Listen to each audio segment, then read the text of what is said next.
বিসমিল্লাহির রহমানির রহিম। আসসালামু আলাইকুম ওয়া রাহমাতুল্লাহি ওয়া বারাকাতুহু। প্রিয় দেশবাসী, ভাই বোন, বন্ধুরা, আমি কবি মোহাম্মদ আজিজুর রহমান আজাদ আপনাদেরকে জানাচ্ছি অনেক অনেক প্রীতি, শুভেচ্ছা ও অভিনন্দন। প্রিয় বন্ধুরা, আজ এসেছি আমার এমনই এক কবিতা, যে কবিতা আপনাদের জীবার জন্য উপহার স্বরূপ। তো আসুন, আজ আর দেরি করব না, এখানে এই কবিতা শুরু করছি। যে কবিতার নাম হলো স্মৃতির মিনারে দাঁড়িয়ে আছি। স্মৃতির মিনারে দাঁড়িয়ে আছি, বুকে নিয়ে ব্যথা, তোমাকে কিছু বলতে এসেছি প্রিয় স্বাধীনতা।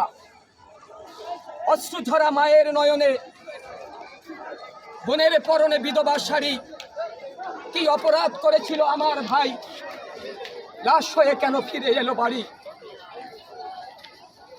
লাল সবুজের পতাকা পেয়েছি, পেয়েছি স্বাধীন দেশ, দেখতে চাই না এই বেদনার অশ্রু, দেখতে চাই এর শেষ। দুমুঠো অন্যের জন্য আজও মানুষ ঘুরছে দাঁড়ে দাঁড়ে, তাহলে কি করে আমরা দাঁড়িয়েছি উন্নয়নশীল দেশের কাতারে। হাজার হাজার কোটি টাকা যে দেশ থেকে বিদেশে হয়ে যায় পার, বিচারের দ্বার কি রুদ্ধ তাদের জন্য, কেন বিচার হয় না তার। কোথায় সেই হায়নারা, পালিয়ে গেল এই দেশ। এমন বিচার করতে হবে ওই হায়নাদের, তারা যেন হয়ে যায় শেষ। পাক হায়নারা পালিয়ে গেছে ঠিকই, দেশের কিছু দোসর হায়না আছে, এখনো আছে।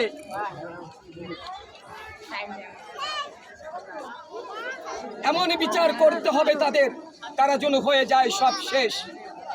জনতার মঞ্চে দাঁড়িয়ে আমরা কত কথাই না বলি, প্রশ্ন জাতির বিবেকের কাছে, আমরা কি সেই পথে চলি। প্রিয় বন্ধুরা, প্রিয় দেশবাসী, এটা এক হৃদয় বিদারক বেদনা। কেন কেন আমরা যা বলি সেই কাজের সাথে তার বাস্তবতার মিল হয় না। মুখে তো বলি অনেক কিছু, বাস্তবতা কেন হয় না।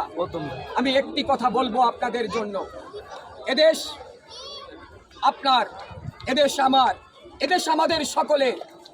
এদেশের প্রতি আমার যতটুকু অধিকার আছে, একজন রাষ্ট্রের প্রধান তারও ততটুকু অধিকার আছে। অধিকার আছে একজন দিন মজুরি খেটে খাওয়া মানুষের জন্য।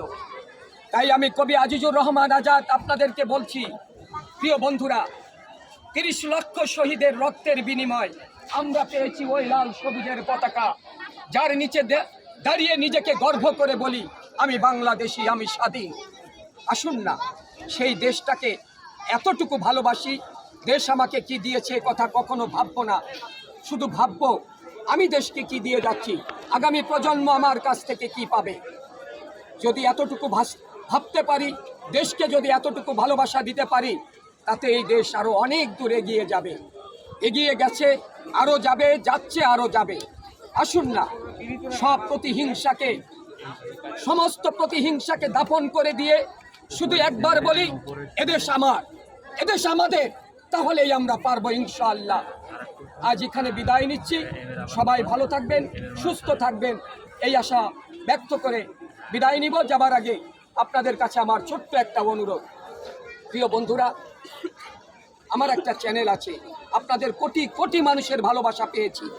আমার চ্যানেলটাকে আপনারা একটু ফলো করে দিবেন, তাহলে আমি আগামী প্রজন্মের জন্য আমার স্বপ্ন নিয়ে দেশকে কিছু দিয়ে যেতে পারবো, আমার লেখনী দিয়ে। এই আশা ব্যক্ত করে বিদায় নিব। আমার চ্যানেলের নাম প্রিয় জন্মভূমি। ফেসবুক পেজে গিয়ে বাংলায় লিখবেন প্রিয় জন্মভূমি। আর সারা দেশে আমার বই যাচ্ছে, অনলাইনের মাধ্যমে বই বিতরণ করতেছি। যদি কারো নেওয়ার ইচ্ছা থাকে তাহলে আমার সাথে যোগাযোগ 01949549456। আমি আবারও বলছি 01949549456।